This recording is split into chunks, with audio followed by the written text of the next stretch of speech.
एकादश व्रत की विधि।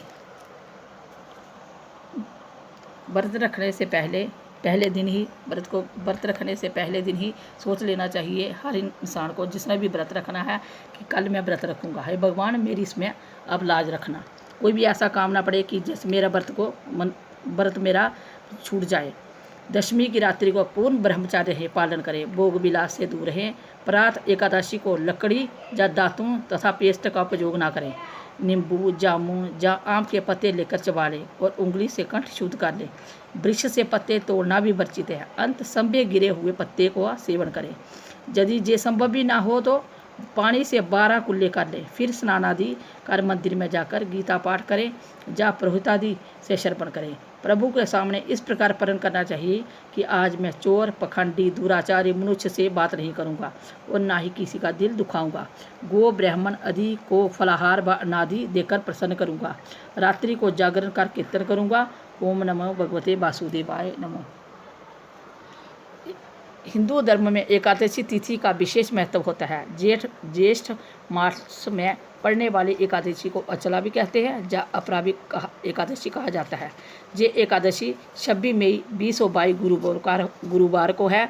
गुरुवार का दिन होने से इस एकादशी का महत्व और बढ़ गया है। एकादशी तिथि व गुरुवार का दिन भगवान विष्णु को बड़ा प्यारा है। इस दिन एकादशी पर कई अद्भुत संयोग भी बन रहे हैं। जेठ मास के कृष्ण पक्ष की एकादशी के पवित्र नदियों में स्नान का विशेष महत्व होता है। इस दिन गरीबों व जरूरतमंद को दान करने की भी परंपरा है। मान्यता कहते हैं लोग कि इस दिन माँ लक्ष्मी व भगवान विष्णु की पूजा करने से सुख समृद्धि का वास होता है। अपरा एकादशी व्रत। युधिष्ठिर ने कहा, पूछा, हे जनार्दन, ज्येष्ठ मास में कृष्ण पक्ष की किस नाम की एकादशी है और उसका महत्व सुनना चाहता हूँ, उसे बताने की कृपा करें। भगवान कृष्ण जी बोले, हे राजन, आपने संपूर्ण लोगों के हित के लिए बहुत बड़ी उत्तम बात पूछी है। राजेंद्र, जेठ मास के अनुसार कृष्ण पक्ष की एकादशी का नाम अपरा है।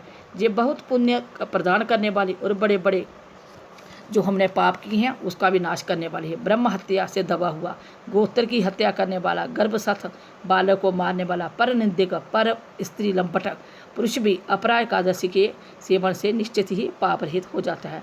जो झूठी गवाही देता है, माप तोल में धोखा करता है, बिना जाने ही नक्षत्रों की गणना करता है, कूटनीति से आयु वेद का ज्ञाता बनकर वेद का कार्य करता है, ये सब नरक में निवास करने वाले प्राणी होते हैं।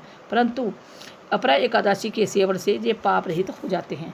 यदि कोई क्षत्रिय अपने शास्त्र धर्म का से परित्याग करके युद्ध से भागता है तो क्षत्रिय जित धर्म से भ्रष्ट होने से उसके कारण गो नरक में पड़ता है। जो शिष्य विद्या प्राप्त करके संभे ही गुरु निंदा करता है वह महापातकों से युक्त होकर भयंकर नरक में गिरता है। किंतु अपरा एकादशी के सेवन से मनुष्य भी सद्गति को प्राप्त होता है। माघ में जब सूर्य मकर राशि पर स्थित हो उस समय प्रयाग में स्नान करने वाले मनुष्यों को जो पुण्य होता है, काशी में शिवरात्रि का व्रत करने से जो पुण्य प्राप्त होता है, गया में पिंडदान करके पितरों को तृप्ति प्रदान करने वाला पुरुष जिस पुण्य का भागी होता है, बृहस्पति के सिंह राशि पर स्थित होने पर गोदावरी में स्नान करने वाला मानव जिस फल को प्राप्त करता है, बद्रिकाश्रम की यात्रा के समय भगवान केदार के दर्शन से, बद्री तीर्थ के सेवन से जो पुण्य फल उपलब्ध होता है, तथा सूर्य ग्रहण के समय कुरुक्षेत्र में दक्षिणा सहित यज्ञ करके हाथी, घोड़ा और सुवर्ण दान करने से जिस फल की प्राप्ति होती है, अपरा एकादशी का सेवन से भी मनुष्य वैसे ही फल प्राप्त करता है।